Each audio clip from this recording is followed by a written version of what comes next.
जय हिंद साथियों। RPF LDC exam के एग्जाम सीरीज में आप सभी लोगों का बहुत बहुत स्वागत है। आज के इस सेगमेंट में हम लोग बीएनएस का पार्ट 3 पढ़ेंगे और इसमें हम लोग देखेंगे बीएनएस के साथ साथ आईपीसी का जो सेक्शन है, संबंधित सेक्शन है, उसके बारे में भी हम लोग एक बेसिक नॉलेज लेते हुए आगे बढ़ेंगे। जैसे कि पहले जो भी बीएनएस से संबंधित वीडियोज़ आए हैं उसमें आप लोगों ने देखा होगा कि आईपीसी को साथ साथ लेकर हम लोग चल रहे हैं, क्योंकि जो नोटिफिकेशन है, नोटिफिकेशन में बताया गया है कि बीएनएस और आईपीसी इन दोनों से मिले जुले प्रश्न आएंगे, दोनों से प्रश्न आएंगे, इसलिए हम लोग एक साथ बीएनएस और आईपीसी दोनों पे ही काम कर रहे हैं। तो आइए आज के ये सेगमेंट शुरू करते हैं।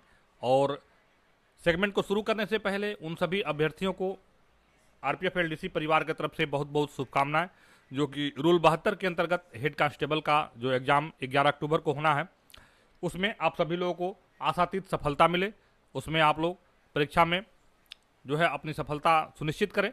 तो इसी के साथ ही आज का सेगमेंट इस शुरू करते हैं। देखिए, पहला नंबर क्वेश्चन यहाँ पे है, बीएनएस की धारा 62 निम्नलिखित मामले में लागू नहीं होती है।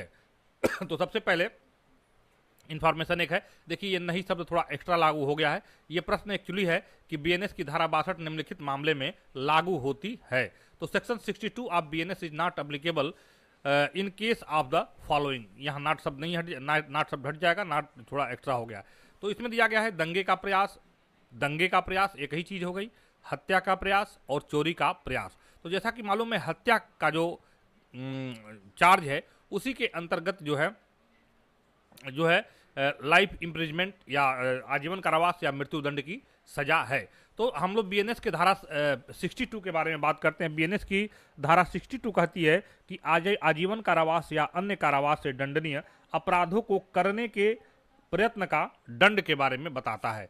तो बीएनएस का ये 62 में यही बताया गया है कि आजीवन कारावास या कारावास से दंडनीय अपराधों के करने का दंड है, उसके बारे में 62 में बताया गया है। और सेम चीज आईपीसी के सेक्शन 511 में बताया गया है। तो इस प्रश्न का सही ऑप्शन नंबर सी हो जाएगा। चलिए अगले प्रश्न के ऊपर चलते हैं। क्वेश्चन नंबर 2 है, बीएनएस की धारा 64 के तहत कोई सरकारी कर्मचारी अपनी हिरासत में किसी महिला के साथ बलात्कार करता है तो उसे किस प्रकार की सजा होगी। तो बीएनएस का जो 64 है यह बलात्कार से संबंधित है, लेकिन इसका जो बीएन 64 का बीएनएस में जो सेकंड पार्ट दिया गया है, यानी कि उपधारा 2 बताया गया है, 64 बीएनएस का उपधारा सब सेक्शन 2 में यह सरकारी कर्मचारियों के बारे में विशेष उपबंध दिए गए हैं, जिसमें बताया गया है कि बीएनएस 64 के उपधारा 2 में दिए गए मामलों को छोड़कर यदि किसी व्यक्ति के द्वारा बलात्कार का अपराध किया जाता है तो उसे 10 वर्ष कठोर कारावास से दंडित होगा।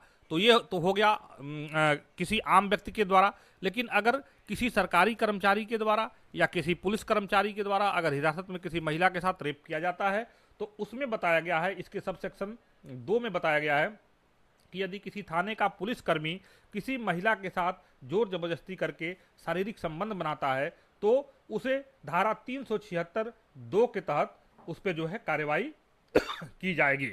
तो इसमें हम लोगों ने देखा कि 64 जो किसके जो बीएनएस का सेक्शन 64 है या किससे है, आईपीसी का सेक्शन 376 से संबंधित है। दोनों ही ये बलात्कार से संबंधित सजा के बारे में दिया गया है। और सेक्शन 2 में जो है सरकारी कर्मचारियों के बारे में विशेष उपबंध दिया गया है, किसी सरकारी कर्मचारी के द्वारा अगर बलात्कार का कृत्य किया जाता है तो उसके साथ जो है 10 साल का कठोर कारावास और जुर्माना, यानी कि rigorous imprisonment up to 10 year and fine. तो 10 साल का कठोर कारावास या जुर्माना से उसको दंडित किया जाएगा। तो इस प्रश्न का सही ऑप्शन नंबर सी हो जाएगा। चलिए अगले प्रश्न के ऊपर चलते हैं। क्वेश्चन नंबर 3 कह रहा है कि बीएनएस 2023 की धारा 74 में निम्नलिखित अपराधों का वर्णन किया गया है, यानी कि बीएनएस 2023 के धारा जो 74 है इसमें किस प्रकार के दंडों के बारे में बताया गया है। तो ऑप्शन एक बार देख लेते हैं, किसी महिला पर आपराधिक बल का प्रयोग करना, उसकी सील भंग करने का इरादा या चोरी करने के प्रयास में आपराधिक बल का प्रयोग करना, या वैध संरक्षकता से अपहरण या भारत में अपहरण। तो यह जो है सेक्शन जो 74 है, यह जो सबसे पहले देख लेते हैं जो बीएनएस का सेक्शन 74 है, इसको आप लोग याद करते चलिए। जो 74 है बीएनएस का जो सेक्शन 74 है, यह जो है आईपीसी का जो सेक्शन है, यह आईपीसी का सेक्शन 354 महिलाओं से संबंधित अपराधों के बारे में, किसी महिला के अपमान करने के इरादे से उस पर हमला करना या आपराधिक बल का प्रयोग करना, ये दोनों चीज़ों में सेम बताया गया। यानी कि बीएनएस का जो 74 है वह जो है आईपीसी के 354 जो सेक्शन है उससे संबंधित है, जिसमें एक बताया गया है किसी महिला पर आपराधिक बल का प्रयोग करना, उसकी सील भंग करने के इरादे से उस पर हमला करना, ये सारी चीज़ें जो है महिलाओं से संबंधित अपराधों के बारे में बताया गया है इस सेक्शन। तो इस प्रश्न का सही ऑप्शन नंबर ए हो जाएगा।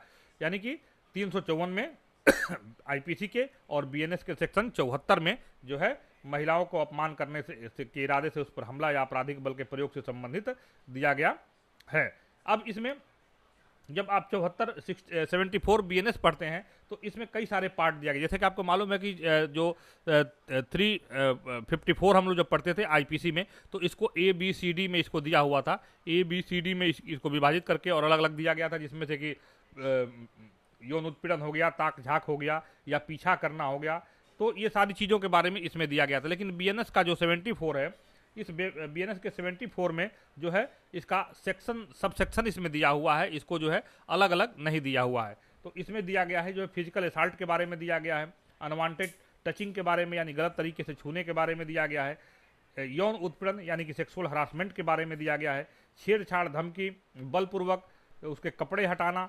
गंदी बात करना, सोशल मीडिया हरासमेंट और निजी तस्वीरों को सोशल मीडिया के माध्यम से उसको दिखाना, तो इन सब के बारे में जो है इसमें बताया गया है 74 बीएनएस में। तो इस प्रश्न का सही ऑप्शन नंबर ए हो जाएगा, किसी महिला पर आपराधिक बल का प्रयोग करना, इसके बारे में ये होगा। इसके अलावा अगर 74 के अलावा भी हम लोग कुछ चीज़ों को देख सकते हैं, जैसे कि मैंने पहले ही कहा था कि हम लोग मैक्सिमम सेक्शन को यहाँ से कवर करने की कोशिश करेंगे। तो सेक्शन 75 बीएनएस का जो सेक्शन 75 आप देख सकते हैं, 75 में यौन उत्पीड़न सेक्सुअल हरासमेंट के बारे में दिया गया है।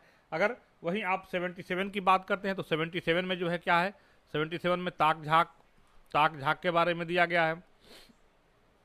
अगर 78 करते हैं तो 78 में जो है पीछा करना, 78 में क्या 78 में क्या करें, पीछा करना।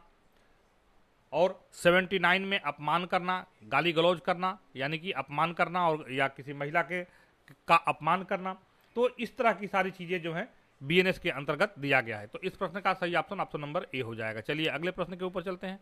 अगला प्रश्न है भारतीय न्याय संहिता, देखिए यहाँ पे न्याय शब्द छूट गया है। भारतीय न्याय संहिता 2023 के अनुसार कोई भी पुरुष जो कि महिला द्वारा इंटरनेट, ईमेल या किसी अन्य प्रकार के इलेक्ट्रॉनिक संचार के उपयोग की निगरानी करता है तो वह किस प्रकार का अपराध करता है। 354 में हम लोग पढ़ते थे, 354 में इसको हम लोग आईपीसी के अंतर्गत पढ़ते थे, जिसमें से कि ABCD, जिसमें से कि ये सारी चीज़ें उसमें दिया गया है। तो वही चीज़ हम इस सेक्शन के अंतर्गत भी हम लोग पढ़ेंगे और इसमें जो है बीएनएस का 78 के बीएनएस का जो 78 है उसके अंतर्गत हम लोग इसमें पढ़ेंगे। तो इसमें दिया गया कि अगर कोई पुरुष किसी महिला के द्वारा इंटरनेट या ईमेल या किसी अन्य प्रकार के इलेक्ट्रॉनिक संचार के उपयोग की निगरानी करता है, उसका ऑब्जर्वेशन करता है, तो वह किस प्रकार का अपराध करता है। क्या वो दृश्य रतिकता करता है या पीछा करता है या उसको देखना कहा जाएगा या उसको तलाशी कहा जाएगा। तो इस प्रश्न का जो सही जो ऑप्शन है इसका होगा पीछा करना, यानी कि उसको क्या कहा जाएगा कि उसको चेज कर रहा है या उसका पीछा कर रहा है। तो ये 78 का जो है जो सब सेक्शन है उसके 78 के सब सेक्शन के अंतर्गत जो है उस पर जो है कार्यवाही की जा सकती है। चलिए अगले प्रश्न के ऊपर चलते हैं। अगला प्रश्न देखते हैं। क्वेश्चन नंबर 5 का है बीएनएस 2023 की धारा 80 में निम्नलिखित अपराधों का वर्णन किया गया है। यानी कि जो बीएनएस का जो सेक्शन 80 है, बीएनएस सेक्शन जो 80 है इसके अंतर्गत जो है इसमें क्या कर रहा है कि उसमें किस चीज़ का वर्णन किया गया है इसके बारे में पूछा गया है। तो इसको हम लोग 304 का बी पढ़ते थे, आईपीसी का जो सेक्शन 304 का जो बी पढ़ते थे, जिसमें से कि डाउरी डेथ के बारे में पढ़ते थे, दहेज हत्या के बारे में पढ़ते थे। तो वही चीज़ जो सेक्शन 80 में दिया गया है कि जो है दहेज हत्या के बारे में, यानी कि डाउरी डेथ के बारे में दिया गया, यानी दहेज हत्या के बारे में बताया गया है। तो इस प्रश्न का सही ऑप्शन क्या हो जाएगा, दहेज हत्या। ऑप्शन नंबर डी इसका सही आंसर हो जाएगा। डाउरी डेथ बताया गया है। 80 के अंतर्गत जो है दहेज हत्या के बारे में बताया गया है, और इसी चीज को आईपीसी के सेक्शन 304 के बी में हम लोग पढ़ते थे। और दहेज हत्या के मामले में जो है 7 साल कैद और या 7 साल कैद जो कि आजीवन कारावास तक बढ़ाई जा सकती है, इस प्रकार के सजा का प्रावधान दिया गया है। तो सेक्शन 80 में जो है दहेज हत्या दिया गया है, और आईपीसी का जो सेक्शन 304 के बी में जो है दहेज हत्या के बारे में दिया गया है। इस प्रश्न का सही ऑप्शन ऑप्शन नंबर डी हो जाएगा। चलिए अगले प्रश्न के ऊपर चलते हैं। इस तरह के प्रयास आपको कैसे लगते हैं, इसके बारे में आप कमेंट सेक्शन में जरूर बताइएगा। हमारा प्रयास रहता है कि एक ही वीडियो में आपको अधिक से अधिक नॉलेज दिया जाए, जिससे कि आपका जो है समय बचे और आपकी तैयारी अच्छी हो। चलिए अगले प्रश्न के ऊपर चलते हैं। भारतीय न्याय संहिता 2023 के अंतर्गत दहेज हत्या को किस अध्याय के अंतर्गत रखा गया? देखिए ये नई चीज है, इसको थोड़ा सा आपको ध्यान देना पड़ेगा।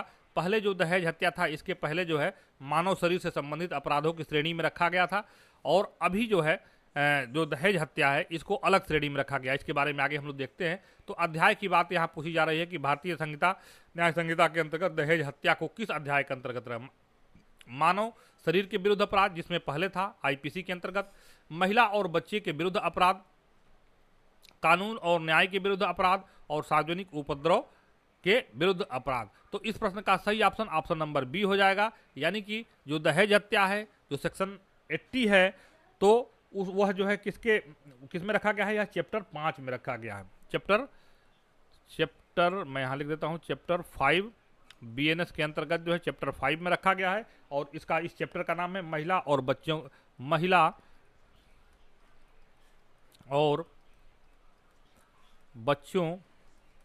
के विरुद्ध अपराध। इस चैप्टर को चैप्टर नंबर 5 है, जिसमें बताया गया है महिला और बच्चों के विरुद्ध अपराध।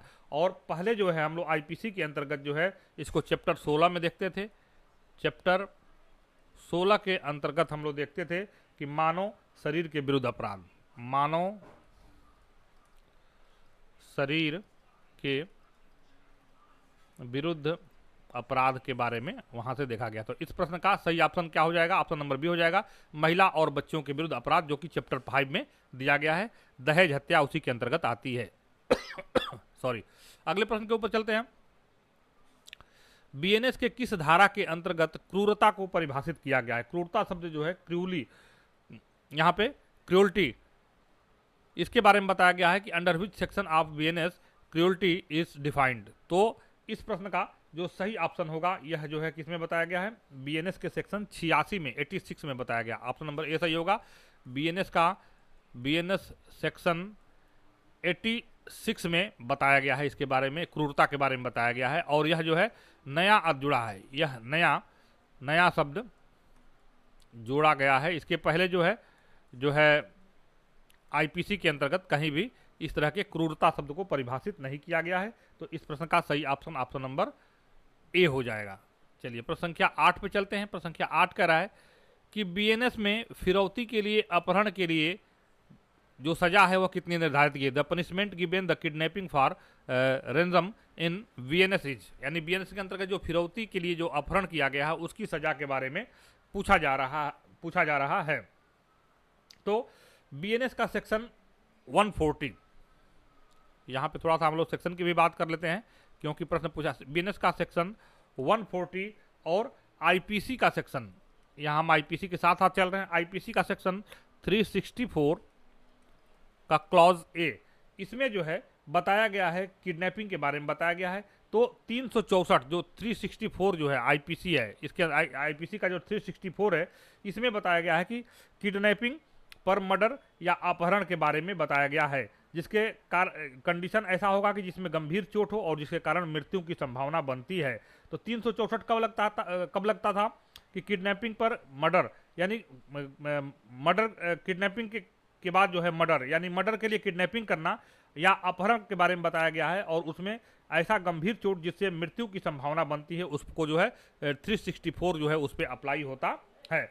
और 364 ए क्या है कि फिरौती के लिए अपहरण, यानी कि किडनैपिंग फॉर रेंजम, यानी कि किडनैपिंग जो है फिरौती के लिए जो है फिरौती के लिए अपहरण के बारे में बताया गया है। तो वही चीज बीएनएस का सेक्शन 140 में बताया गया। फिरौती के लिए अपहरण की सजा जो है इसमें कितनी होगी, तो इसमें होगी जो है आजीवन कारावास या 10 वर्ष का कठोर कारावास। तो यहाँ से हम लोगों ने क्या देखा, फिरौती के लिए अपहरण बीएनएस के 140 में दिया गया है और आईपीसी के सेक्शन 164 के ए में दिया गया है। अगर सॉरी 364 के ए में दिया गया है। अगर 364 की बात करें तो 364 में दिया गया है कि हत्या के लिए अपहरण के बारे में बताया गया है। तो इस प्रश्न का सही ऑप्शन नंबर डी हो जाएगा, आजीवन कारावास या 10 साल के कठोर कारावास की सजा जो है अपहरण के लिए दिया गया है, जो बीएनएस के धारा 140 में दिया गया है। चलिए अगले प्रश्न के ऊपर चलते हैं। प्रश्न संख्या 9 कह रहा है, फिरौती आदि के लिए अपहरण के तहत दंडनीय अपराध है, बीएनएस के किस धारा में दिया गया है, जो कि अभी हम लोग बात कर रहे थे, धारा 140 में दिया गया है। धारा 140 में क्या दिया गया है कि फिरौती के लिए अपहरण, फिरौती के लिए अपहरण 140 में जो है फिरौती के लिए अपहरण के बारे में दिया गया था, और वही जो है आईपीसी का सेक्शन 364 का ए दिया गया है, जिसमें बताया गया है कि इसमें जो है हत्या के लिए अपहरण, हत्या के लिए 364 में हत्या के लिए अपहरण के बारे में बताया गया है, और 364 के ए में जो क्या बताया गया है कि फिरौती के लिए अपहरण के बारे में बताया गया है। तो इस प्रश्न का सही ऑप्शन नंबर बी हो जाएगा। चलिए अगले प्रश्न के ऊपर चलते हैं। प्रश्न संख्या 10 है, बीएनएस की धारा 96 के तहत कौन सा अपराध बनता है, यानी कि धारा 96 के तहत कौन सा अपराध जो है बनता है, इसके बारे में बताया गया, इसके बारे में जो है यह पूछा जा रहा है। तो सबसे पहले हम लोग देख लेते हैं कि यहाँ पे जो बीएनएस का 96 है, जो सेक्शन 96 है, सेक्शन 96 क्या कहता है कि 18 वर्ष से कम आयु के बच्चे को इस आशय से बेचना, किराए पर देना, वेश्यावृत्ति के लिए विवश करना, किसी अन्य व्यक्ति के साथ संभोग के प्रायोजन या गैर कानूनी या अनैतिक इस्तेमाल के लिए जो है अगर प्रयोग किया जाता है 18 वर्ष से कम आयु के बच्चे को, तो उस पर जो है धारा 96 उस पर बीएनएस के धारा 96 जो है इस पर लागू होती है। अगर वही हम आईपीसी की बात करें तो आईपीसी का सेक्शन 366 का जो ए है, इसमें बताया गया है कि 18 वर्ष से कम आयु के बच्चे के खरीद फरोख्त के बारे में बताया गया है। तो इस प्रश्न का सही ऑप्शन क्या हो जाएगा, ऑप्शन नंबर जो है सी इसका सही ऑप्शन हो जाएगा। बच्चे की खरीद फरोख्त जो है यह धारा 96 के अंतर्गत बताया गया, बीएनएस में धारा 96 में बच्चे की खरीद फरोख्त के बारे में बताया गया है, और आईपीसी की धारा 366 के ए में यही चीज बताया गया है। चलिए अगले प्रश्न के ऊपर चलते। प्रश्न क्या 11 है, गैर इरादतन हत्या नहीं है यदि वह की जाती है, यानी कि किन्हीं परिस्थितियों में, किसी कंडीशन में अगर हत्या हो जाती है, गैर इरादतन हत्या हो जाती है, तो उसको हत्या नहीं माना जाता। किस कंडीशन में, नशे में हो, गुस्से में हो, बिना योजना के, गंभीर और अचानक उकसावे पर। देखिए इस तरह के टिपिकल प्रश्नों की आने की संभावना है, इसलिए इस पर थोड़ा सा गौर करने की जरूरत है। तो ऑप्शन नंबर डी इस प्रश्न का सही ऑप्शन होगा, गंभीर और अचानक उकसावे पर। यानी किसी व्यक्ति को गंभीर और अचानक उकसावे के द्वारा अगर किसी व्यक्ति के द्वारा किसी दूसरे व्यक्ति की हत्या की जाती है, तो उसको गैर इरादतन हत्या माना जाएगा, उसको हत्या में उसको काउंट नहीं किया जाएगा। इस प्रश्न का सही ऑप्शन नंबर डी हो जाएगा। चलिए अगले प्रश्न के ऊपर चलते हैं। प्रश्न संख्या 12 है। आगे आप लोगों को जो बहुत बेसिक चीजें मिलेंगी और जो कि आपके परीक्षा में आना संभावित है।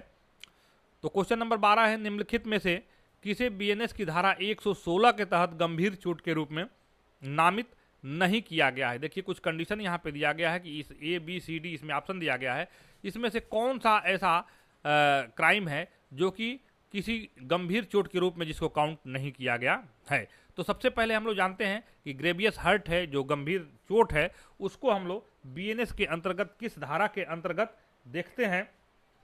तो गहरी चोट को सेक्शन 116 क्या है, गहरी चोट के बारे में बताया गया बीएनएस का सेक्शन 116 में।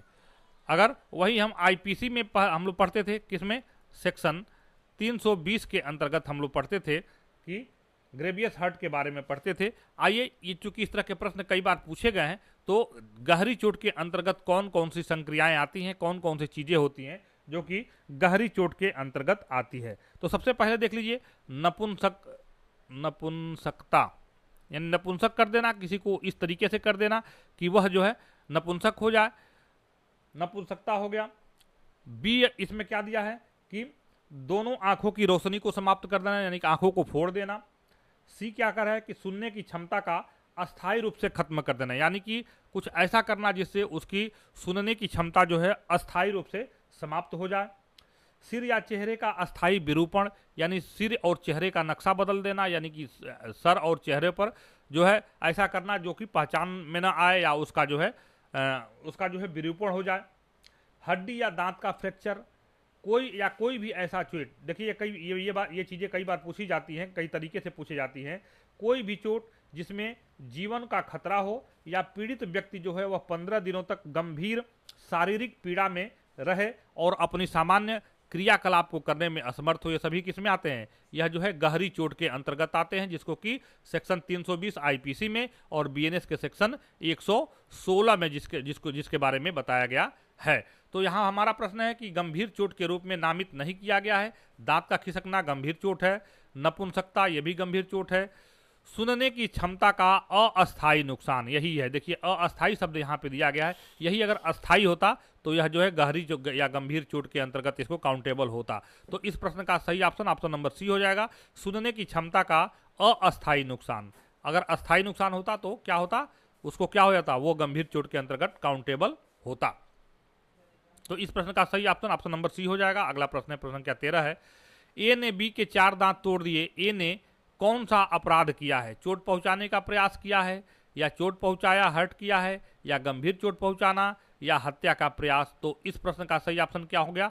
गंभीर चोट पहुंचाना। इस प्रश्न का सही ऑप्शन क्या हो जाएगा? ऑप्शन नंबर सी हो जाएगा, गंभीर चोट पहुंचाना इस प्रश्न का सही ऑप्शन हो जाएगा। चलिए अगले प्रश्न के ऊपर चलते हैं। प्रश्न संख्या 14 क्या है? बीएनएस की धारा 118 के तहत खतरनाक हथियारों या साधनों द्वारा स्वेच्छा गंभीर चोट पहुंचाने का अपराध किस प्रकार का अपराध है?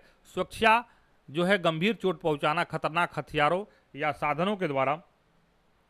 तो इसमें क्या बताया गया है? बीएनएस का सेक्शन 118 देखिएगा आप, बीएनएस का सेक्शन 118 यानी कि 118 दिया गया है, जिसमें दिया गया है कि खतरनाक हथियारों या साधनों द्वारा स्वेच्छा किसी व्यक्ति को चोट या गंभीर चोट पहुंचाने के बारे में बताया गया है। तो इसका 118 में बताया गया है। एक में क्या, साधारण चोट पहुंचाने के बाद स्वेच्छा साधारण चोट पहुंचाने के बारे में बताया गया है, और इसका सब सेक्शन 2 देखेंगे तो इसमें जो है गहरी चोट पहुंचाने के बारे में यहाँ पे बताया गया है। तो इस प्रश्न का सही ऑप्शन क्या हो जाएगा? ऑप्शन नंबर बी होगा, गैर समनीय अपराध है, यानी कि अजमानती अपराध है यहाँ पे।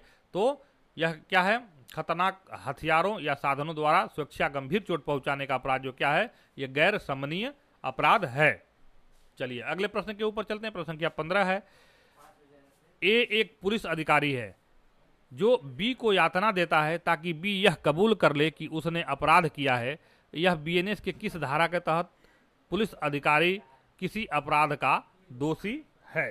तो सबसे पहले तो ये जान जाइए कि कुछ कंडीशन ऐसे हैं जिसमें से कि किसी व्यक्ति को अगर यातना देकर या उसको किसी प्रकार का डरा धमका कर या कोई इस प्रकार का गैर कानूनी करके अगर कोई अपराध कबूल करने के लिए विवश किया जाता है तो वह उसमें दोषी उसमें होगा। तो इसको किसमें दिया गया है? बीएनएस का सेक्शन 120 देखिएगा, बीएनएस का सेक्शन 120 में क्या बताया गया है कि अपराध स्वीकार करने के लिए या किसी संपत्ति के बहाली के लिए अगर किसी व्यक्ति को मजबूर किया जाता है या स्वेच्छा से चोट या गंभीर चोट पहुंचाया जाता है तो वह बीएनएस के सेक्शन 120 के अंतर्गत जो है दोषी होगा, यानी उसका दोषी होगा। तो इस प्रश्न का सही ऑप्शन नंबर बी हो जाएगा, धारा 120 में जो है बताया गया है।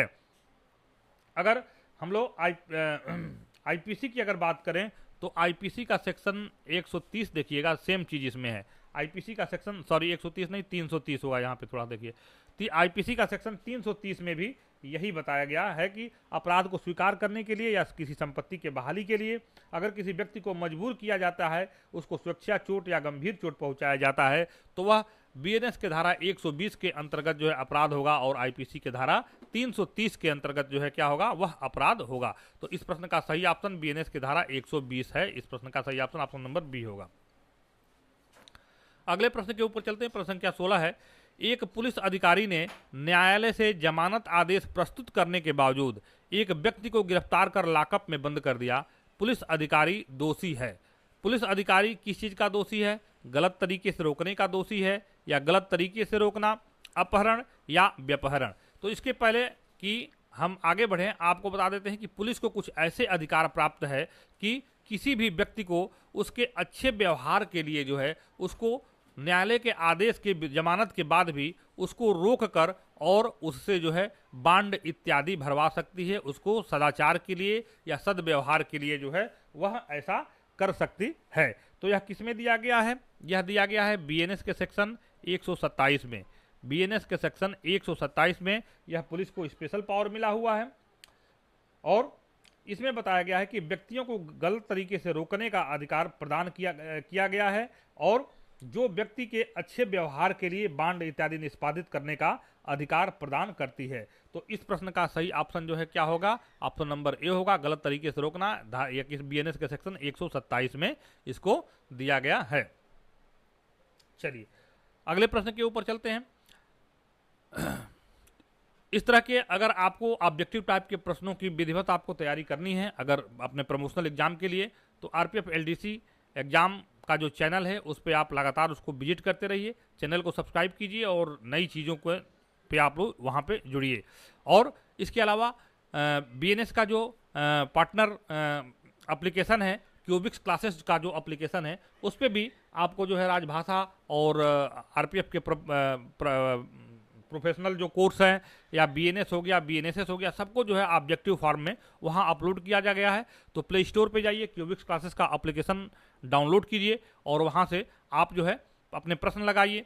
इसके अलावा जो है एप्लीकेशन पे आप लोगों को जो है आईपीसी और सीआरपीसी के प्रश्न भी मिल जाएंगे, आपको बीएनएस, बीएनएसएस और बीएसए के प्रश्न भी मिल जाएंगे, राजभाषा से संबंधित प्रश्न मिल जाएंगे, माइनर एक्ट से संबंधित प्रश्न मिल जाएंगे। सारी चीज़ों के प्रश्न उत्तर जो है इंपोर्टेड प्रश्नों के प्रश्न उत्तर वहाँ पे अपलोड हैं। इसके अलावा जो है वीडियो फॉर्म में भी आपको जो है चीज़ें मिल जाएंगी। आपको जो है रीजनिंग और मैथमेटिक्स की स्पेशल क्लासेस जो कि स्पेशलिस्ट के द्वारा चलवाई जा रही हैं वो रिकॉर्डेड फॉर्म में मिल जाएगा। इसके अलावा आपको प्रैक्टिस सेट लगाने हैं तो प्रैक्टिस सेट लगाने के लिए भी जो है एसआईपीएफ और एएसआई का जो प्रैक्टिस सेट है उसको भी परीक्षा के अनुकूल बना के वहाँ पे रखा गया है। तो आप क्यूबिक्स क्लासेस का एप्लीकेशन जरूर डाउनलोड कर ले और वहाँ से आप अपना मल्टीपल जो है तैयारी वहाँ से कर सकते हैं और वहाँ से चीज़ों को रोज़ बरोज़ कुछ ना कुछ चीज़ें जो है अपडेट होती जा रही हैं।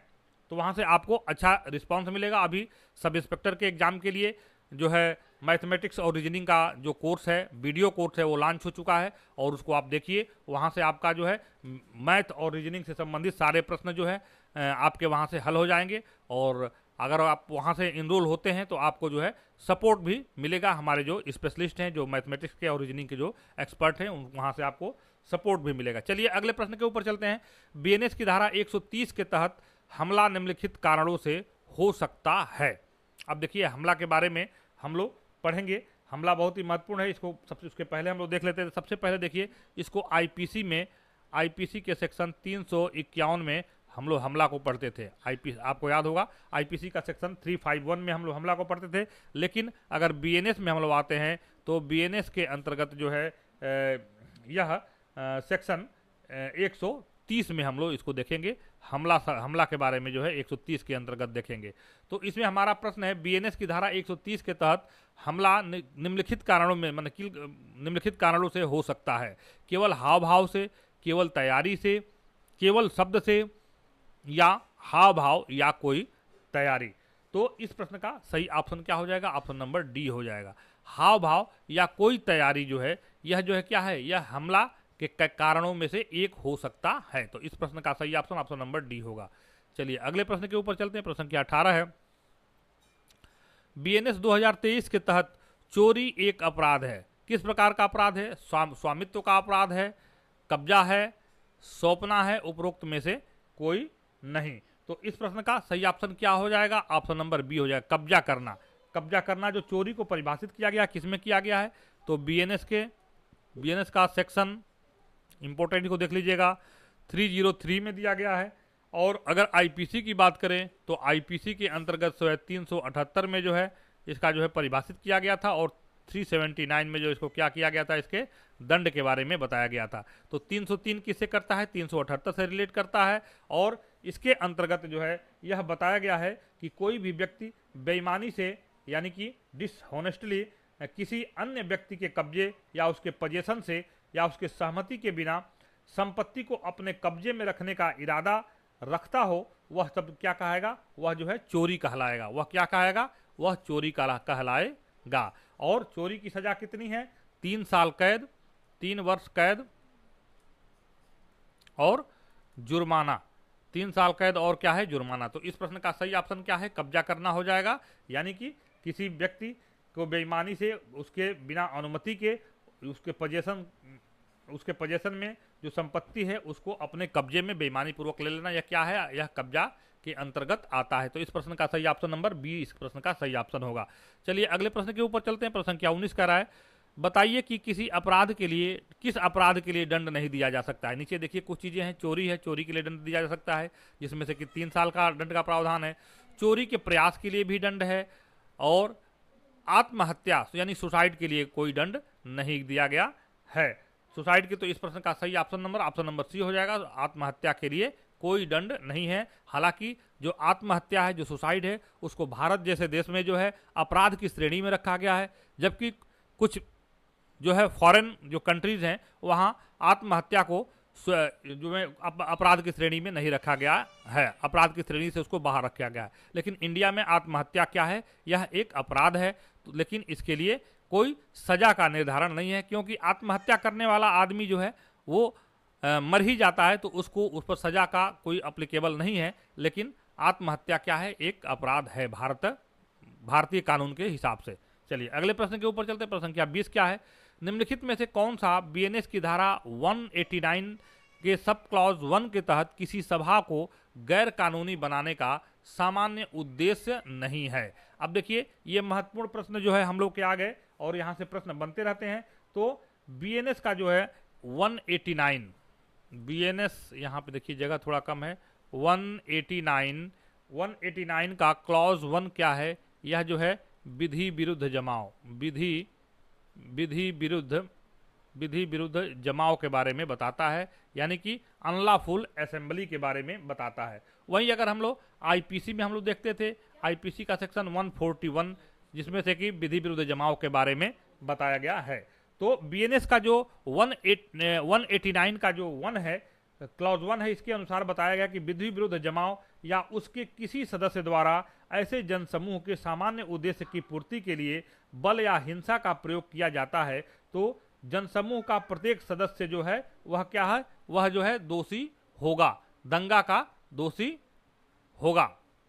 तो इस प्रश्न में पूछा जा रहा है कि 189(1) के तहत किसी सभा को गैर कानूनी बनाने का समान उद्देश्य नहीं है। तो इसके बारे में पूछा जा रहा है क्या है, सरकार या उसके अधिकारियों को डराना, कानूनी प्रक्रिया का प्रतिरोध, संपत्ति पर जबरन कब्जा या बेदखली, और उपरोक्त में से कोई नहीं। तो सामान्य उद्देश्य नहीं है, क्या है, तो इस प्रश्न का सही ऑप्शन नंबर सी हो जाएगा। संपत्ति का जबरन कब्जा या बेदखली, यह जो है क्या है, यह दंगा के अंतर्गत जो है, के अंतर्गत जो है, सामान्य उद्देश्य के अंतर्गत ये नहीं आता है। चलिए अगले प्रश्न के ऊपर चलते हैं। प्रश्न संख्या 21 है, निम्नलिखित में से कौन सा गैर कानूनी सभा का एक आवश्यक तत्व नहीं है। अब देखिए कुछ कंडीशन दिए गए हैं जिसमें से कि बताया गया है कि गैर कानूनी या विधि विरुद्ध जमाव का जो है, जो अनलॉफुल असेंबली है, उसका आवश्यक तत्व नहीं है। यहाँ पर देखिए तो 5 या 5 से अधिक व्यक्ति यह आवश्यक तत्व है।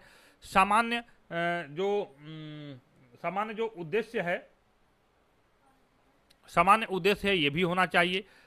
और सामान्य इरादा नहीं हो। 2 चीजें होती है। देखिए 149 में जो है, 149 में क्या हम सामान्य जनरल इंटेंशन के बारे में बताया गया है, और इसमें क्या बताया गया है, जनरल पर्पज, सामान्य उद्देश्य के बारे में बताया गया है। तो इसमें सामान्य इरादा आवश्यक तत्व नहीं है विधि विरुद्ध जमाव के लिए या गैर कानूनी सभा के लिए। जो सामान्य इरादा है यह जो है, यह सही नहीं है। तो इस प्रश्न का सही ऑप्शन नंबर सी हो जाएगा। तो आइए अगले प्रश्न के ऊपर चलते हैं। प्रश्न संख्या 22 के ऊपर चलते हैं।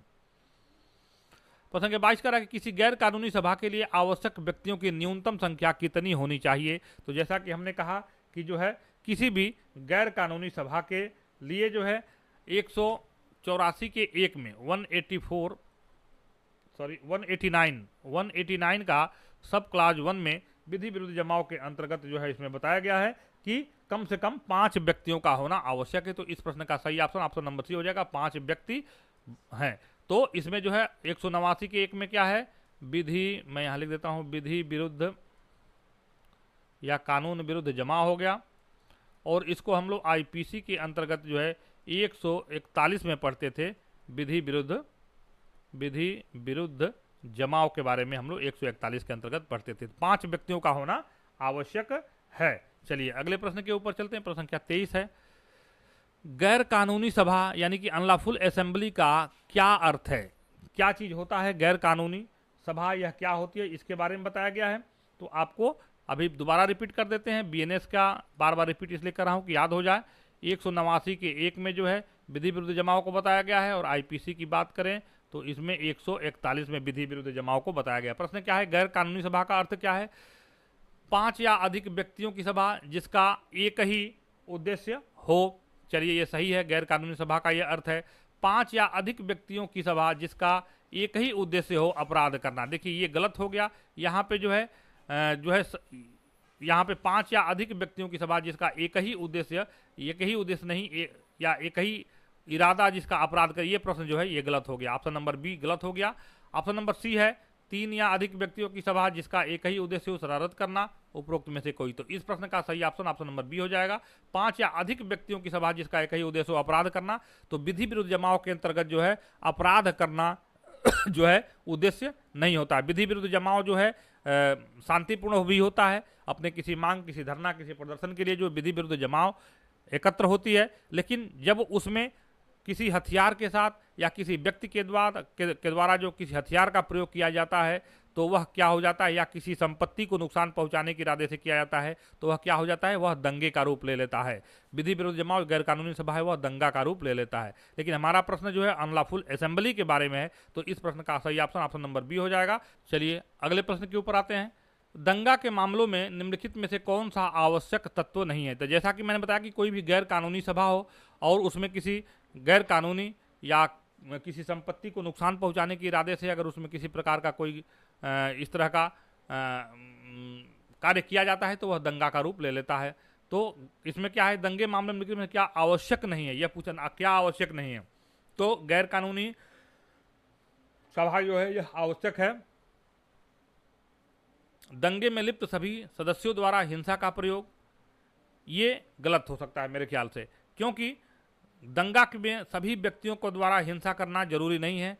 दंगे में शामिल किसी एक व्यक्ति के द्वारा या एक से अधिक व्यक्ति के द्वारा भी अगर हिंसा का प्रयोग होता है तो वह जो है गैर कानूनी सभा जो है वह दंगे का रूप ले लेती है, दंगे के अंतर्गत उसको हो जाती है। तो इस प्रश्न का सही ऑप्शन नंबर बी होगा, यानी कि क्या है, दंगे में लिप्त सभी सदस्यों द्वारा हिंसा का प्रयोग यह जरूरी नहीं है। अब दंगे के बारे में हम लोग देख लेते हैं। 191 के 1 में बीएनएस का सेक्शन 191 का सब क्लॉज 1 में जो है दंगा के बारे में बताया गया है। अगर आईपीसी की बात करें तो आईपीसी के सेक्शन 146 में जो है दंगा को परिभाषित किया गया था। तो इसमें क्या है, तो जो बीएनएस का 191 है इसमें जो है अलग अलग सेक्शन में बांट दिया गया है। तो 191 का जो एक है, 191 का क्लॉज 1 है, इसमें बताया गया है दंगे की परिभाषा के बारे में बताया गया है कि उसमें जो है क्या होना चाहिए, गैर कानूनी सभा होनी चाहिए, उसमें 5 या 5 से अधिक लोग इकट्ठा होने चाहिए और उसमें हिंसा का प्रयोग होना चाहिए और प्रत्येक सदस्य पर जो है बीएनएस का 191 लागू होता है अगर ये सारी चीजें उसमें रहती हैं। तो 191 का क्लॉज 2 में क्या बताया गया है कि साधारण दंगे की अपराध की सजा जो है व्यक्ति या समूह किसी गैर कानूनी सभा में घातक हथियार से हिंसा करता है तो उसको जो है जो साधारण जो दंगे का से संबंधित जो सजा है उससे ज्यादा कारावास और जुर्माना से उसको दंडित किया जाएगा। और 191 का जो तीसरा पॉइंट है उसमें कहा गया है कि गैर कानूनी सभा में घातक हथियार के साथ हिंसा करने पर साधारण दंगे से ज्यादा जो है सजा के लिए हकदार होगा। तो यहाँ पे हम लोगों ने देखा 191 में दंगा, 191 के 1 में दंगा और आईपीसी के सेक्शन 146 में हम लोग दंगे को पढ़ते थे। तो इसमें जो है दिया गया है जो ऑप्शन में दंगे में लिप्त सभी सदस्यों द्वारा हिंसा का प्रयोग, ये गलत हो जाएगा। इस प्रश्न का सही ऑप्शन जो है ऑप्शन नंबर बी होगा। चलिए अगले प्रश्न के ऊपर चलते हैं। 25 क्वेश्चन नंबर 25 का रहा है कि 5 या अधिक व्यक्तियों की सभा के किसी सदस्य द्वारा सामान्य उद्देश्य के लिए हिंसा का प्रयोग करना क्या कहलाता है। इसके बारे में बताया गया है कि 5 या 5 से अधिक व्यक्तियों की सभा है और उनके द्वारा अपने सामान्य उद्देश्य की प्राप्ति के लिए अगर कोई हिंसा का प्रयोग किया जाता है तो वह क्या कहलाएगा। इसके बारे में तो वह क्या कहलाएगा, दंगा। जैसे कि पहले हमने बताया है दंगा जो है कहा जाएगा अगर किसी व्यक्ति के द्वारा जो है अगर हिंसा का प्रयोग किया जाता है गैर कानूनी सभा के अंतर्गत तो वह दंगा का रूप ले लेता है। तो इस प्रश्न का सही ऑप्शन ऑप्शन नंबर ए हो जाएगा। चलिए अगले प्रश्न के ऊपर चलते हैं। बीएनएस 2023 की धारा 190 क्या है। यह क्या है।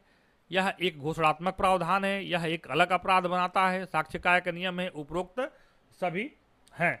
तो इस प्रश्न के अंतर्गत जो है इसमें क्या है कि बीएनएस के 190 धारा बीएनएस का जो 190 यह क्या कर रहा है कि गैर कानूनी सभा का हिस्सा होते हुए सभा के सामान्य उद्देश्य यानी कि जो कॉमन ऑब्जेक्ट है उसके तहत अपराध जो है सभा के हर सदस्य को उस अपराध का उत्तरदायी बनाता है, उसका जो है एक उत्तरदायित्व बनाता है।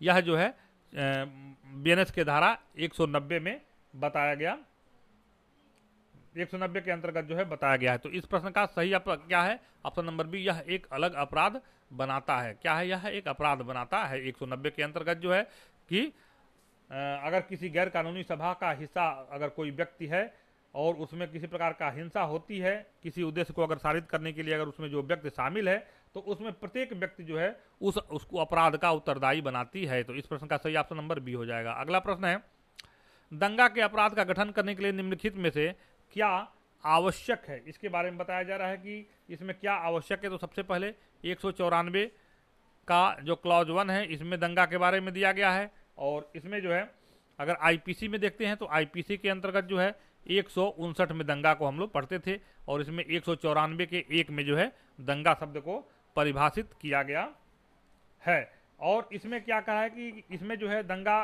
कब कहा जाएगा कि 2 या 2 से अधिक व्यक्ति जो कि किसी सार्वजनिक स्थल पर लड़कर अगर लोक शांति को भंग करते हैं या दंगा फसाद करते हैं तो वह किसमें कहा जाएगा, वह दंगा फसाद की श्रेणी में आएगा, 159 के अंतर्गत आएगा। तो इसमें क्या कह रहा है कि अपराध गठन निम्नलिखित में से क्या आवश्यक है। तो कम से कम 5 व्यक्तियों का लड़ना ये आवश्यक इसमें से नहीं है। इसमें क्या है, सार्वजनिक स्थल पर लड़ना, सार्वजनिक स्थान होने चाहिए, सार्वजनिक स्थान पर लड़ना यह क्या है, यह जो है क्या है, यह दंगा फसाद की श्रेणी में आता है। चलिए अगले प्रश्न के ऊपर चलते हैं। प्रश्न संख्या 28 है कि दंगा के अपराध के लिए दी जा सकने वाली कारावास की अधिकतम अवधि कितनी है। इसके बारे में दिया गया है तो यह किसमें है, यह 1 महीने होगा। 1 महीने जो है अधिकतम कारावास की अधिकतम सजा कितनी होगी, 1 महीने होगी दंगा के अपराध के लिए। अगले प्रश्न के ऊपर चलते हैं। प्रश्न संख्या 29 है। प्रश्न संख्या 29 का निम्नलिखित में से कौन चोरी का आवश्यक तत्व नहीं है। तो सबसे पहले चोरी को हम लोग जान लेते हैं, महत्वपूर्ण क्वेश्चन है। बीएनएस के सेक्शन 303 के क्लास 1 में जो है इसमें चोरी शब्द को परिभाषित किया गया है। अगर आईपीसी की बात करें तो आईपीसी के सेक्शन 378 में जो है चोरी को परिभाषित किया गया था और 379 में जो है चोरी के लिए जो है दंड का प्रावधान दिया गया था। तो इसमें क्या कह रहा है कि चोरी के आवश्यक तत्व नहीं है। तो सबसे पहले चलिए चोरी के बारे में 303 का जो 1 दिया हुआ है जो बीएनएस के अंतर्गत, इसमें चोरी को परिभाषित कैसे किया गया है कि किसी व्यक्ति के कब्जे से चल संपत्ति को उस व्यक्ति की सहमति के बिना बेईमानी से छीनने का आशय रखना और उस संपत्ति को हटा देना, यह किसमें होता है, यह चोरी के अंतर्गत आता है। तो इस प्रश्न का क्या है कि ये इसमें से आवश्यक तत्व नहीं है। पूछा जा रहा है क्या आवश्यक तत्व नहीं है, तो अचल संपत्ति जो है यह आवश्यक तत्व नहीं है। बेईमानी का इरादा भी आवश्यक तत्व है, कब्जे से हटाना यह भी आवश्यक तत्व है और कब्जे में व्यक्ति की सहमति के बिना उसकी संपत्ति को हटाना यह क्या है, वो भी आता है। अचल संपत्ति चोरी में जो है अचल संपत्ति का जो है यह नहीं है, यानी कि इमूवेबल प्रॉपर्टी उसमें नहीं है। चलिए अगले प्रश्न के ऊपर चलते हैं। अगला प्रश्न है प्रश्न संख्या 30 क्या कह रहा है कि धारा 303 बीएनएस के तहत दंडनीय अपराध के लिए संज्ञान लेने की समय अवधि क्या है। तो 300 संज्ञान लेने की समय अवधि क्या है, तो यह क्या है, 3 वर्ष होगी। 3 वर्ष होगी। इसमें जो है संज्ञान लेने की सीमा अवधि कितना होगा, 3 वर्ष होगा। तो इस प्रश्न का सही ऑप्शन नंबर सी होगा। और इसमें बताया गया है कि 3 साल कैद व जुर्माना या दोनों अगर बार बार चोरी के अपराध किए जाते हैं तो 1 वर्ष से लेकर 5 वर्ष तक और जुर्माना का जो है प्रोविजन दिया गया है। अगले प्रश्न के ऊपर चलते हैं। प्रश्न क्या 31 कह रहा है कि चोरी का गठन करने के लिए बीएनएस में क्या घटक नहीं है। चोरी का जो गठन है, चोरी का जो अपराध है उसका गठन करने के लिए क्या घटक नहीं है। बेईमान इरादा ये घटक है, संपत्ति का स्थानांतरित करना ये भी घटन है, ये भी है, और डी चल संपत्ति ये भी है। तो इस प्रश्न का सही ऑप्शन नंबर सी है, सामान्य इरादा जो है यह घटक नहीं है। 31 का सी सही आंसर होगा। अगले प्रश्न के ऊपर चलते हैं। प्रश्न संख्या 32 है और लास्ट प्रश्न है। सद्भावनापूर्वक यह मानते हुए कि जेठ की संपत्ति उसकी अपनी संपत्ति है, संपत्ति बी के कब्जे में ले लेता है, ए किस प्रकार के दोष का दोषी होगा। तो चूंकि सद्भावनापूर्वक कार्य किया गया है तो उसको जो है उस संपत्ति को अपनी संपत्ति को बी अपने कब्जे में ले लेता है। चूंकि बी का जो है कोई इंटेंशन नहीं है, किसी प्रकार का कोई प्रिपरेशन नहीं है, इसलिए यहाँ पे अपराध नहीं होता है।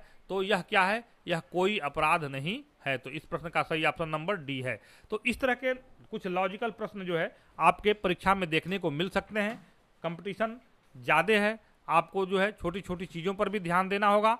तो बीएनएस का तीसरा पार्ट था जिसमें हमने यथासंभव प्रयास किया है कि अधिक से अधिक चीज़ों को कवर किया जाए और उसको अपने तरीके से एक्सप्लेन किया जाए। और फिर भी अगर किसी प्रकार की कमी रह जाती है तो आप कमेंट सेक्शन में ज़रूर लिखिएगा ताकि हम उसमें उसको सुधार कर सके। एक बार पुनः आपसे कहूँगा कि आप अपने परीक्षा को लेकर अगर आश्वस्त हैं तो आप क्यूबिक क्लासेस का एप्लीकेशन डाउनलोड कर ले। वहाँ से आपको बहुत सारे मटेरियल जो कि आपके परीक्षा से संबंधित हैं पढ़े हुए हैं और ऑब्जेक्टिव रूप में पढ़े हुए हैं जो है, या प्रश्नोत्तर के रूप में पढ़े हुए हैं, चाहे वो वीडियो फॉर्म में भी पढ़े हुए हैं। आपको एमसीक्यू लगाना है तो आपके परीक्षा के अनुरूप वहाँ से एमसीक्यू भी आप लगा सकते हैं वहाँ से। तो इस प्रकार से क्यूबिक क्लासेस का एप्लीकेशन आप डाउनलोड कर लीजिए अगर आप अपने परीक्षा में सफल होना चाहते हैं। तो आज की वीडियो में बस इतना ही, मिलते हैं अगले वीडियो में, तब तक अपना ख्याल रखिए। जय हिंद।